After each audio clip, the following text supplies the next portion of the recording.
오늘 부동산 이야기는 조금 뜨겁습니다. 국민의힘 장동혁 대표가 이재명 정부의 부동산 정책을 정면으로 비판하고 나섰습니다. 정치인들은 늘 누구 책임이냐고 싸우지만 중요한 건 그 싸움의 계산서를 결국 누가 받느냐는 겁니다. 바로 집 한 채 가진 서민, 집을 구하려는 청년, 전세와 월세를 내는 세입자들입니다. 7일 국회에서는 국민의힘 부동산 정책 정상화 특별위원회가 열렸습니다. 장동혁 대표는 이재명 정부의 부동산 정책 때문에 위기가 발생했다며 강하게 비판했습니다. 특히 이재명 대통령의 SNS 글이 집값을 자극했다는 취지의 주장도 내놨습니다. 그러면서 규제를 강화하고 대출까지 막았는데 집값이 정말 잡혔느냐고 반문했습니다. 이 질문은 부동산 정책을 볼 때 상당히 중요합니다. 정부가 집값을 잡겠다고 규제와 대출을 조이면 시장이 바로 멈추는 게 아니기 때문입니다. 사람들은 정책을 보고 움직이고 집주인은 매물을 조절하고 매수자는 계약을 미루고 세입자는 전세와 월세를 알아봅니다. 은행과 건설사도 대출과 공급 계획을 다시 계산합니다. 결국 부동산 정책은 버튼 하나 누른다고 집값이 움직이는 단순한 게임이 아닙니다. 이번 논쟁에서 장동혁 대표가 특히 문제 삼은 것은 세금입니다. 국민의힘은 이번 세제 개편안이 오랫동안 한 집에서 살아온 고령의 1주택자에게 부담을 줄 수 있다고 주장했습니다. 평생 일해서 집 한 채를 마련했는데 은퇴 후 소득은 줄고 세금 부담이 커지면 문제가 될 수 있다는 겁니다. 집값이 올랐다고 통장에 돈이 자동으로 들어오는 것도 아닙니다. 10억짜리 집이 15억이 됐다고 5억이 통장에 입금되는 게 아닙니다. 그냥 집만 비싸진 겁니다. 부자는 된 것 같은데 치킨 한 마리 시키려고 통장을 보면 다시 현실로 돌아옵니다. 세금 부담이 커지면 집을 팔거나 다른 지역으로 옮기거나 그냥 버티는 선택을 해야 할 수도 있습니다. 장동혁 대표는 지방으로 이사하면 양도세를 줄여주는 방식 역시 사실상 거주 이전을 압박할 수 있다고 지적했습니다. 물론 정부 입장에서는 수도권 주택 수요를 지방으로 분산시키려는 목적이 있을 수 있습니다. 하지만 평생 살아온 동네를 떠나는 것은 세금 몇 % 줄여준다고 쉽게 결정할 일이 아닙니다.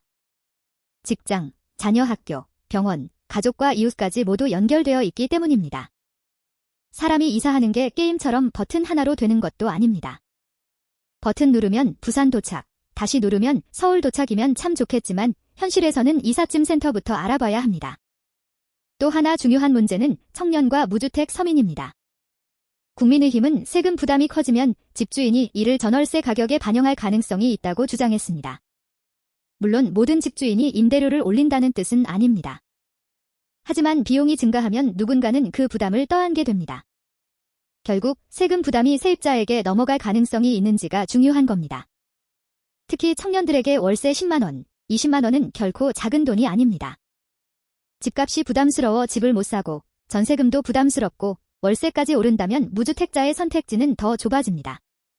그래서 부동산 정책은 집값만 볼 게 아니라 전월세 시장까지 함께 봐야 합니다.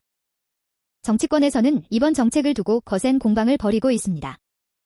장동혁 대표는 정부의 부동산 정책이 국민을 갈라치는 정책이라고 주장하면서 정책을 바꾸지 않으면 국민이 정권을 바꿀 것이라는 강한 발언까지 했습니다. 하지만 서민 입장에서는 정치인들의 말싸움보다 내 지갑에 어떤 변화가 생기는지가 훨씬 중요합니다. 집이 있다면 보유세와 양도세가 어떻게 달라지는지 봐야 합니다. 집을 팔 계획이라면 장기 보유 특별 공제 같은 제도도 확인해야 합니다. 전세나 월세에 산다면 임대료가 어떻게 움직일지 봐야 합니다. 청년이라면 앞으로 내 집 마련의 기회가 더 가까워지는지 멀어지는지도 봐야 합니다. 결국 부동산 정책은 정치인의 기자회견장이 아니라 국민의 통장과 계약서에서 평가받아야 합니다. 집값이 안정됐는지, 전월세 부담이 줄었는지, 무주택자가 집을 살 기회가 늘었는지, 1주택 실거주자의 부담이 감당할 만한지 확인해야 합니다. 특히 부동산에서는 정책의 방향만큼 부작용을 봐야 합니다. 대출을 너무 강하게 막으면 실수요자까지 돈을 빌리기 어려워질 수 있습니다. 세금을 높였는데 그 비용이 임대료로 넘어가면 세입자가 피해를 볼 수도 있습니다. 공급이 부족한 상태에서 규제만 강화하면 오히려 인기지역으로 수요가 몰릴 수도 있습니다. 그래서 부동산 정책은 망치 하나로 모든 걸 해결할 수 있는 문제가 아닙니다.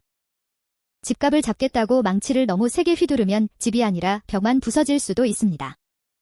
정부는 시장 반응을 계속 확인해야 하고 야당 역시 단순한 반대보다 구체적인 대안을 제시해야 합니다.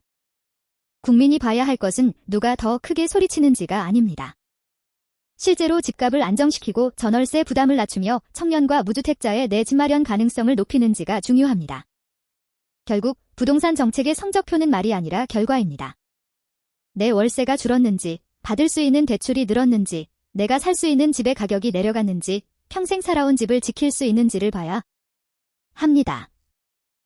정치권에서는 누가 부동산 지옥을 만들었는지를 놓고 싸울 수 있습니다. 하지만 서민들이 원하는 건 지옥의 책임자를 찾는 게 아닙니다. 제발 지옥에서 빠져나갈 출구를 만들어달라는 겁니다. 집값을 잡겠다면 정말 집값이 안정돼야 하고, 세입자를 보호하겠다면 월세 부담도 줄어야 합니다. 청년을 돕겠다면 실제로 청년들이 집을 살 수 있는 길도 열어줘야 합니다. 부동산은 정치인에게는 정책이고 언론에게는 뉴스지만 서민에게는 매달 빠져나가는 돈이고 평생 갚아야 할 대출이며 가족이 살아가는 집입니다. 그래서 이번 부동산 논쟁도 정치인의 말보다 실제 결과를 봐야 합니다. 집값은 어떻게 됐는지, 전세는 어떻게 됐는지, 월세는 얼마나 올랐는지, 대출은 받을 수 있는지를 봐야 합니다. 결국 서민들이 가장 궁금한 건 간단합니다. 그래서 집값은 내려갑니까? 올라갑니까? 전세는 어떻게 됩니까? 월세는 또 얼마나 오릅니까? 대출은 받을 수 있습니까? 그리고 나는 지금 집을 사야 합니까? 기다려야 합니까? 정치권이 정말 국민을 위한 부동산 정책을 만들고 싶다면 이 질문의 말이 아니라 결과로 답해야 합니다. 부동산은 정치인들이 싸우는 동안에도 움직이고 있습니다. 그리고 그 움직임의 비용은 결국 누군가가 부담합니다. 그 누군가가 내가 되지 않도록 이제는 정책의 말보다 결과를 봐야 할 때입니다.